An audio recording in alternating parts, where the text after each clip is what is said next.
Ao vivo. Bom dia a todos, eu sou o Joé, sou médico oncologista clínico e trabalho com pacientes também em cuidado paliativo. Há um tempo, o cuidado paliativo era um tratamento que lembrava muito pacientes com câncer, mas hoje a gente sabe que não é bem assim. Então, essa live é para comentar algumas coisas, claro que eu não vou comentar tudo, não tem como comentar todos os aspectos, mas é importante o cuidado paliativo, ele não é sinônimo de, digamos, final de vida, ou o paciente não tem mais nada para fazer, pelo contrário. Então, é botar uma sementinha na cabeça de vocês para, digamos, informar que cuidado paliativo não é nada disso aí. Até o nome cuidado paliativo, talvez, tem muitos correntes que discutem, talvez não seja o melhor termo. Cuidado paliativo sempre lembra uma coisa como um remédio, como uma coisa que tu vai fazer para, digamos, quando não tem mais alternativa. Mas, na verdade, cuidado paliativo é totalmente diferente, não é isso aí. Então, por exemplo, só para vocês terem uma ideia, eu fui um paciente de cuidado paliativo. Aí você pode dizer, mas ele está vivo, como é que pode acontecer? Cuidado paliativo, segundo o conceito da OMS, que é a Organização Mundial de Saúde, que diz que cuidado paliativo ele visa melhorar a qualidade de vida para pacientes com doenças graves, com enfermidades graves, doenças que podem levar o paciente a óbito nos próximos 6 meses. Em 2012, como eu fiz uma cirurgia de um tumor no cérebro, eu passei por um risco muito grande de vida. E o cuidado paliativo engloba desde cuidados com a alimentação, cuidados com a fisioterapia. Então, o cuidado paliativo ele pode ser caminhar junto, pode caminhar junto com o cuidado curativo. Então, cuidado paliativo não é só para aquela pessoa que está em franca, em uma doença bem agressiva, que uma doença que vai levar ele ao óbito, mas pode ser para pacientes que estão com doenças graves ou doenças que pode ocorrer no óbito nos próximos 6 meses. Então, essa situação do cuidado paliativo é um mito na nossa sociedade, assim como vários mitos, e esse é um mito muito grande. Então, cuidado paliativo não visa só, não é aplicado só para aquele paciente que está gravemente doente, que não tem mais nada que fazer, que é um tipo remendo. Isso não é muito, não é adequado. Eu peço desculpas que eu tenho umas anotações aqui para que eu não me esqueça de comentar absolutamente nada. Então, existe uma certa, como eu falei para você, um certo medo, um certo dogma sobre essa palavra de cuidado paliativo. E isso ficou muito evidente agora na pandemia, que pacientes que podiam morrer recebi um título de pacientes cuidado paliativo que não tinha nada para fazer. Então, tem que desmistificar aquela ideia que não tem nada que fazer e cuidado paliativo ele é para acelerar o óbito das pessoas. E isso não é correto. É incorreto tu afirmar esse tipo de coisa. Não é essa a ideia. Então, isso a gente tem que sempre no cuidado paliativo sempre tem algo para fazer. Não é questão de acelerar o processo, que a pessoa vai evoluir, que a pessoa pode avançar e a princípio, cuidado paliativo visa sempre acolher as pessoas, tentar tentar que ela tenha uma melhor qualidade de vida na forma de acolher o mais adequado possível. O paciente, a ideia do cuidado para diminuir bastante o sofrimento das pessoas. E outra coisa muito importante, as 4 coisas são importantes, o cuidado paliativo, as 4 que movimentam mais o atendimento. Controle da dor, tu acreditar na dor, tu mensurar adequadamente a dor e usar a biotecnologia, vários fármacos, enfim, que tem disponíveis no mercado. A dispneia, quem teve falta de ar sabe como é complicado ter falta de ar. É muito angustiante. Então, e outra coisa, o apoio aos familiares. Muitas vezes os familiares eles ficam confusos, ficam atrapalhados na forma como vão conduzir algumas se portar diante do familiar que está enfermo ou que está com uma doença grave, tem risco de vida. E a outra situação também muitos pacientes precisam de um apoio psicológico, informações que vão, digamos, ajudar a enfrentar a situação de forma mais tranquila. Então, basicamente, principalmente a gente bate bastante na questão, por exemplo, no comunicador, que existe uma opioidofobia. O que é opioidofobia?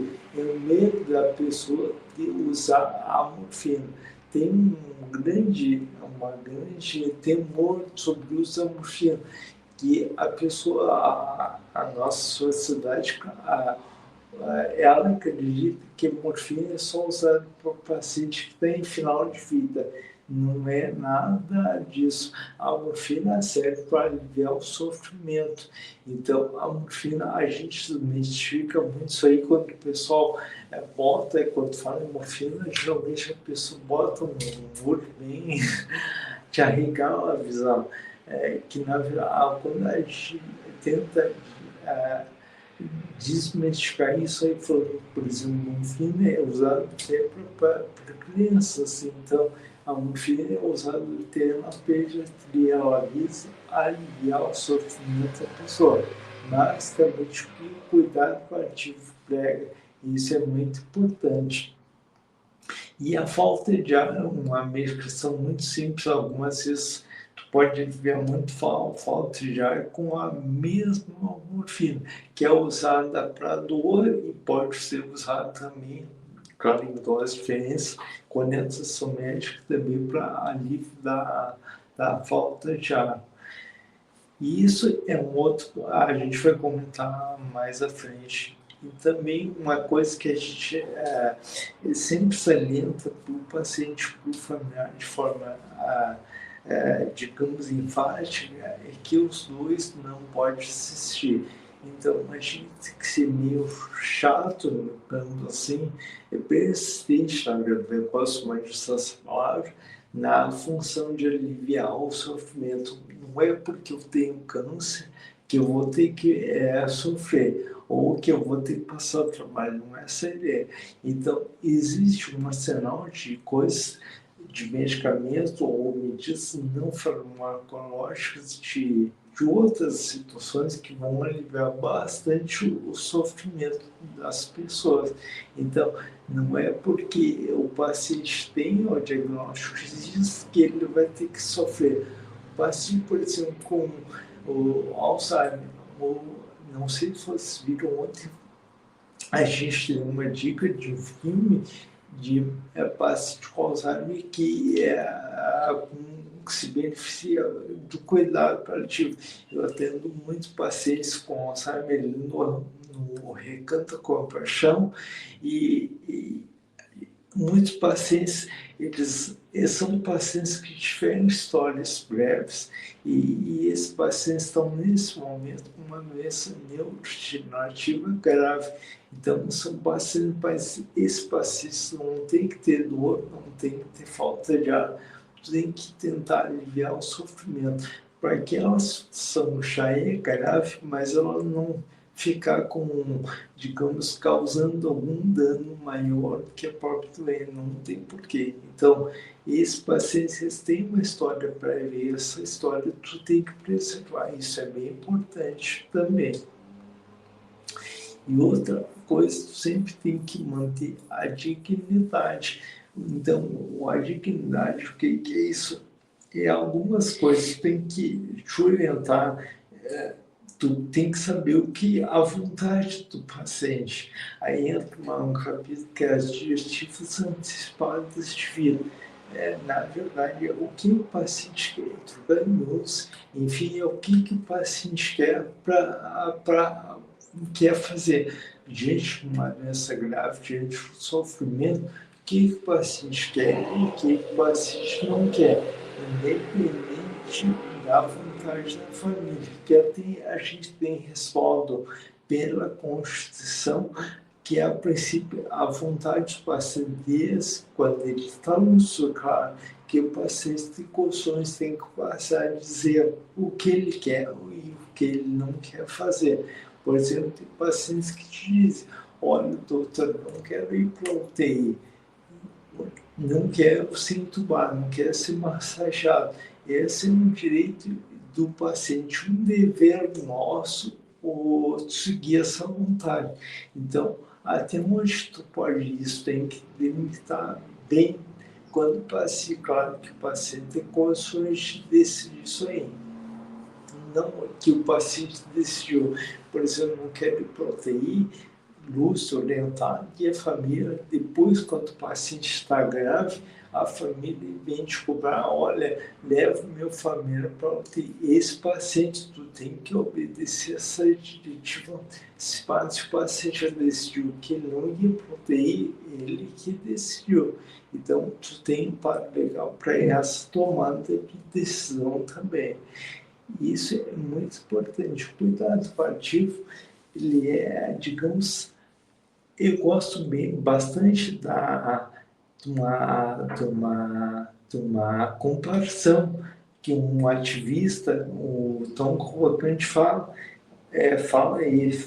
ele falou isso no tempo de um podcast que eu acho bem legal, que é o cuidado paliativo é como se fosse tu passar por, eu vou falar isso várias vezes, como tu fosse passar por um voo, que ele tem tem turbulências,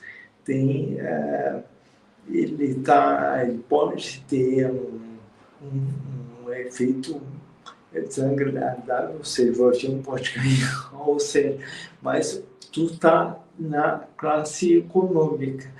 Aí vem alguém da tripulação e diz, olha, o senhor acabou de ter um upgrade para a classe executiva, onde lá vai ter mais espaço entre poltronas, vai ter um cobertor, um travesseiro, ou seja, nessa fase, ele lá na classe executiva, ele vai passar pela mesma turbulência que ele passaria na classe econômica. Porém, ele vai passar com mais conforto. Enfim, esse paciente vai sofrer muito menos. Então, essa ideia digamos, o cuidado paliativo, ele visa basicamente isso, essa conduta, tornar essa parte mais, digamos, que ele vai ter que passar mais difícil de uma forma menos complicada e menos danosa para ele. Então, são pequenas coisas que tu faz que ajudam muito o paciente, ajudam muito o paciente e os familiares também. Prova está que eu fiz, um tempo atrás, eu fiz um mestrado de biotecnologia, eu tinha mais a vertente mais da tecnologia. Por exemplo, cuidado do câncer, se a gente for ver há anos atrás para agora, evoluiu bastante. Algumas doenças, por exemplo, crônicas, as doenças mais graves, tipo a melanoma, por exemplo, um tumor maligno de pele, que antes não tinha cura, uma doença avançada, era, digamos, com um prognóstico, um tempo de vida muito reservado.